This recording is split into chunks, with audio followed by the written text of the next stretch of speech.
What's up, Tangerines, from a brand new state to us in Mexico, Michoacan, specifically the city of Morelia.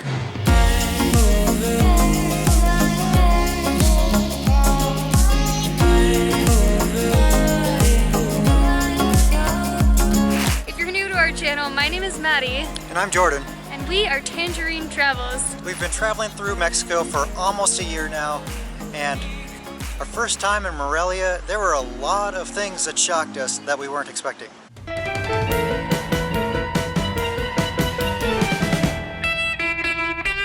One thing that we love about the city is there are so many colectivos. If you don't know what a colectivo is, it's a van-looking thing that a whole bunch of people will pile into to go various destinations. And it's one of the cheapest, most economical ways to get around town, and it's also one of the cleanest. It's much nicer, I think, than having a whole bunch of buses that emit lots of diesel fumes and such. So the noise pollution is a lot less, the actual pollution is a lot less, but what shocked us is that we've never seen a city in Mexico before Morelia that had quite so many colectivos. One big attraction in Morelia is the Aqueduct. That's supposed to be pretty incredible. So we're going to try to take a colectivo there and see if we can manage to figure it out. We don't really know how to know where the colectivos go here. If anyone knows how these work, please let us know. We noticed some of them have signs on them, and we have seen some that say Acueducto, so we're going to look for one like that. But a lot don't have a sign saying where they go. They just have a number. So I don't see Acueducto on any of these. This one has some that it says where it's going, but it doesn't say Aqueduct. It says the Zoo, Centro, and Carrillo, which is one neighborhood in Morelia. This one says San Juan, Cathedral, Centro, Walmart, Monument, Mercado Abastos. This one says Centro and number 2. And this one says Acueducto, so we're going to try to get this one.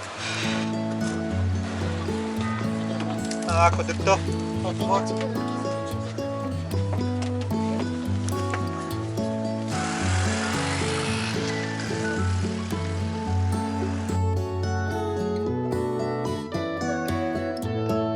In Tulum, when we took a colectivo, we paid after the ride, as did everyone else. Here, he said it didn't matter whether you paid before or after, but it seemed like most people paid right when they got on. This is the Morelia Aqueduct, Acueducto, with 253 arches made out of limestone, 1.2 meters? Meters? I mean kilometers? 1.2 meters long. An absolute masterpiece. 1.8 kilometers long. 1.8 kilometers long. And built in the 1700s. Built in the 1700s, like I was saying.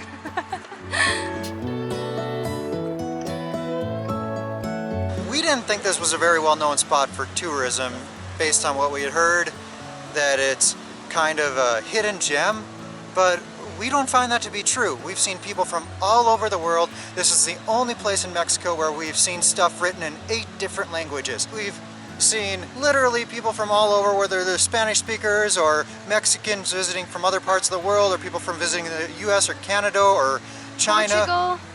Or Portugal. And Brazil. From all over. There's tons of tourism here, and that was really surprising to us based on what we heard. One of the things that has personally shocked me about Morelia is the amount of staring that there is. It's pretty common when we go to new cities, especially smaller cities, that people are like, ooh, gringos, we don't see them around here very often. And yes, I do realize that when holding a camera out, we're gonna get a few more stares than normal, but I'm talking about just your average walking down the street, and when you catch someone staring at you here, they just continue staring. So that's the part that shocks me. The main difference is everyone stares for extra long. For an extraordinary amount of time, which is uncomfortable. I feel like it's pretty rude. But that's just the way that it is here, and this has never been the case in any other city in Mexico that we visited, so I'm curious to know if there's a reason for that. Is it my clothes? Is it my smile? My hair? Is there something in my teeth? But it's not just people staring for an awkward amount of time, it's men staring at me like I'm a piece of meat, and comments that they're making in Spanish that they think we don't understand, that just make my skin crawl. It happens every day, multiple times a day, anywhere we walk, no matter what I'm wearing. And I do hear people in the comments saying, well, you should dress more conservatively. But I am wearing the same clothes here in Morelia that I've worn the entire almost 9 months that we've been in Mexico. And Except more conservative because you're wearing pants here instead. One thing that surprised us about Morelia, considering we're right in the middle of Mexico, is the cool weather here. This is the coolest city we've been in, but that's probably because we're at 6,200 feet above sea level.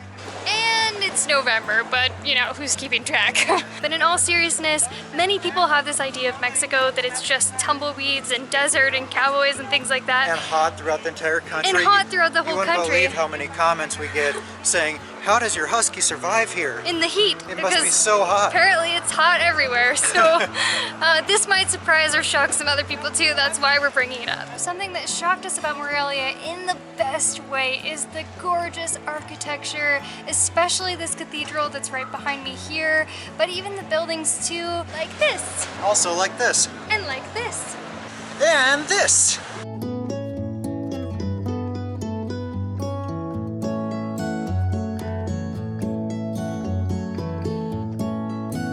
The town has such a great aesthetic to it, but specifically this incredible cathedral.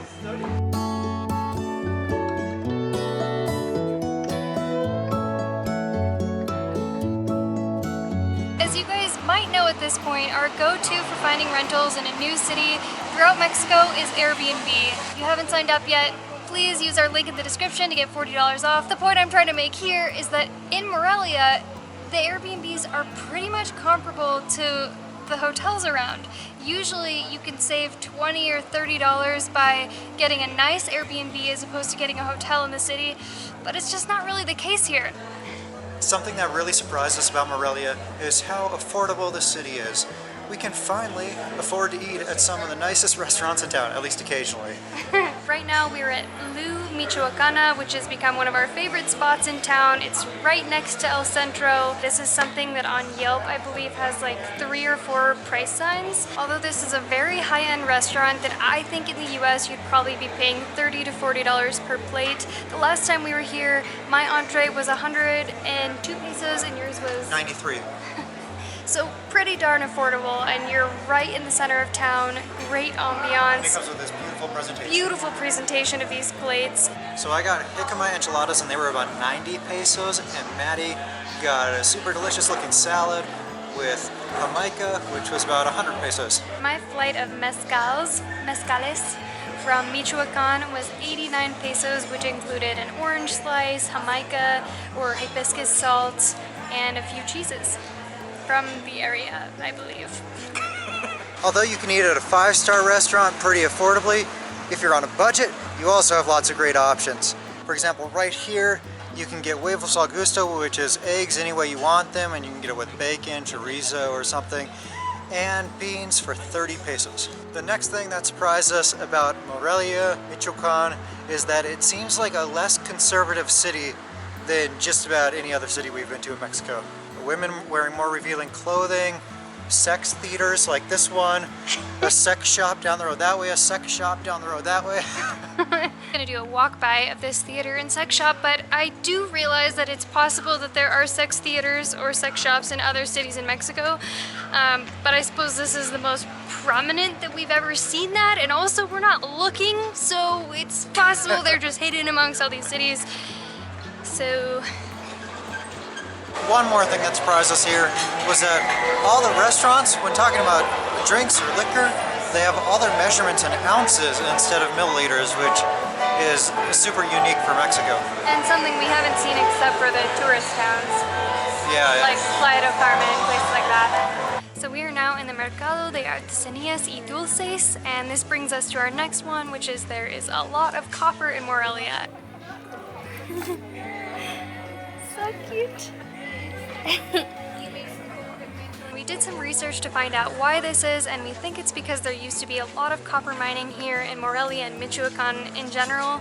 Now there's not much copper to be had in these mines, but it is shipped here to be made into super cool things like sinks, pots, cool things like this. And for a very, very low price. We also read that it's mostly shipped here from electrical companies, so I don't know how true that is, but if so, that's kind of cool. We thought a paleta sounded nice, and we found the spot close to Centro, This is a gazpacho flavored popsicle. We are Yeah. still going to try gazpacho, but this has pineapple, jicama, chamoy, And mango. so, So, and spices too, she said. Yeah, Chile. typically from what we hear, gazpacho usually has onion in it, so Maddie wouldn't be able to have the normal kind of gazpacho, but we got popsicles. I need to get over this layer of ice in order to get to the actual flavoring. Very slight chili flavor. I think I'd like it a little bit more with a little bit more chili. Still tasty so far. And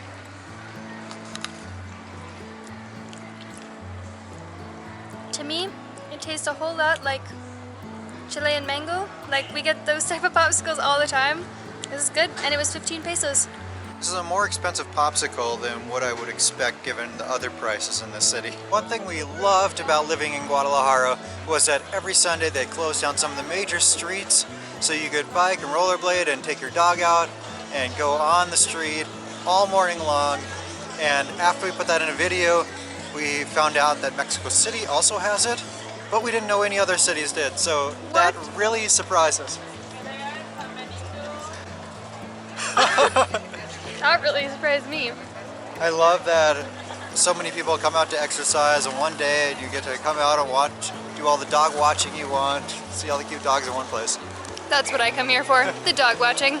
We went in search of elote here near the Centro de Morelia, and we thought there was a concert going on, which is right behind us right now, but it's actually kind of an open air worship session, which is super cool. People can just come out here, dance around, sing, and worship. That's really cool, I think. And what's also cool is this awesome elote spot right next to this. Elote where La Cerrada. I got Dorito Elote, which is like a thing of Doritos filled with corn and deliciousness, and they had like 30 sauces to choose from. This is the coolest elote place we've ever seen. I'm sad we just discovered it, but if I get fat after this, you guys are gonna know why. So, something that we get asked on our channel pretty often is how walkable a city is, especially for people with mobility issues like back issues or ankle, knee, things like that, or they're in a wheelchair. Something that really surprised us about Morelia in a really good way is that the sidewalks are so nice. Yeah, and they're mostly pretty wide too, and there aren't like trees uprooting them or potholes within them and stuff like that. Compared to other cities we've been to in Mexico, these are the nicest sidewalks we've seen. So if someone is in a wheelchair, they're gonna have no trouble getting around the city.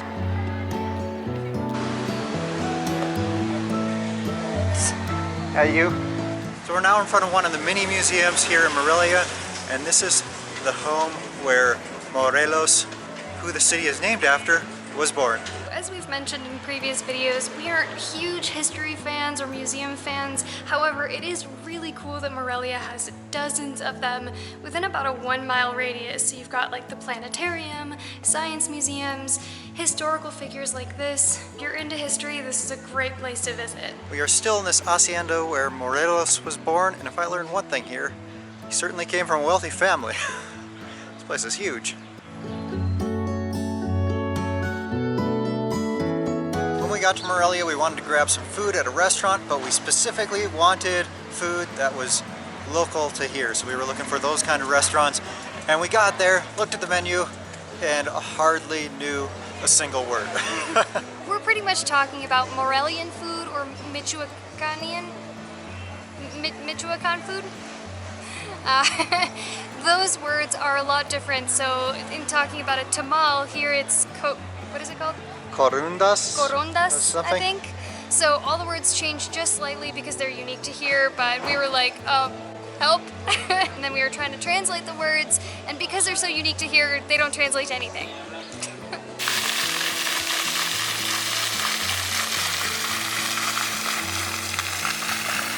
So as you guys can probably tell, it took us a few days, maybe more than a few days, almost a week to record this video, because the things that shocked us when we first came to Morelia sort of changed over time.